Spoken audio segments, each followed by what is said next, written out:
Hey everybody, this is Rainbow Reviews. Today I'm talking about Infinity Train Book 3A. So, I've watched Infinity Train for a while now, ever since it came out, and the first 5 episodes of Book 3, or Season 3 if you want to call it, they're on HBO Max now. And these are my first thoughts on it.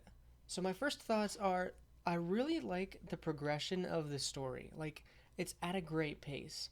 We we took a couple episodes to just like learn about the characters, their motivations, what their character arcs are going to be, and we already answered some major lingering questions that we had from the first 2 books, such as where the cat character came from, which is one of my favorite characters in this series. We also got a couple of new reveals that include Simon, the male teenager protagonist in this book. His original denizen was the cat, and 1-1 is actively trying to stop the Apex by shifting cars even with passengers in them. So, those are the first couple new reveals and few key differences from the other books, and I love that. I also really like how subversive Infinity Train is getting. Like, every book builds on a new aspect of the train. So, book 1 was the conductor, book 2 was the denizens, how they can't leave the train, and even how passengers are given arcs that get their number to 0. Book 3 looks like it's about deactivated numbers in some way. So I'm really excited to see where it's going to go from here. Now, my favorite episode out of these 5 is definitely the 5th one. And people who have already seen it, they probably know why. Yeah. The major character death in every book of Infinity Train happens in episode 5. It's a bit earlier than usual. But yeah, so it's still it's a dark moment and it's a sad one too because you're getting to know these characters, but having them die so quickly, especially because it was so quickly in this episode too, it came out of nowhere.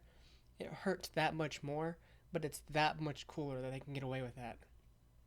So this is actually my theory for the second half of the book. If you haven't watched these episodes yet, you're most likely going to be confused. So this is really for if you've seen it. And also, spoiler alert for this, obviously. But here's my theory.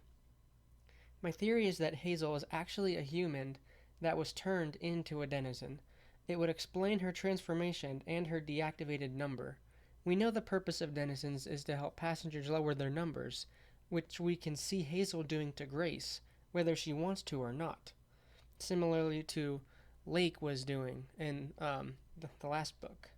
So I think that 1-1 could have done this to try and show the Apex that the line between denizens and passengers can be blurred. He's trying to show them that denizens can have emotions, because as we know from this book, 1-1 is actively trying to stop the Apex, or at least the Apex suspect that to be true. And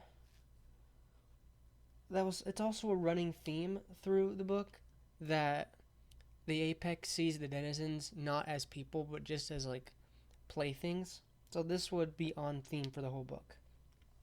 But the creation of Hazel would kind of fix the Apex's twisted ideologies and therefore get their numbers to 0, which is still the ultimate goal of the train. So that was my theory. I'm honestly pretty confident in it, not all of it, but this is like my first actual theory that I've written out and made and put in one of these videos. But I think at least some elements in it might come to fruition. I think it's got some evidence. But yeah, let me know what you think of this theory down in the comments below. And if you don't have HBO Max or you haven't seen Infinity Train Book 3, I definitely suggest you get it. It's definitely worth the price of admission alone. So yeah, those were my thoughts. And let me know what you think in the comments, and like the video if you'd like to. Thanks for watching.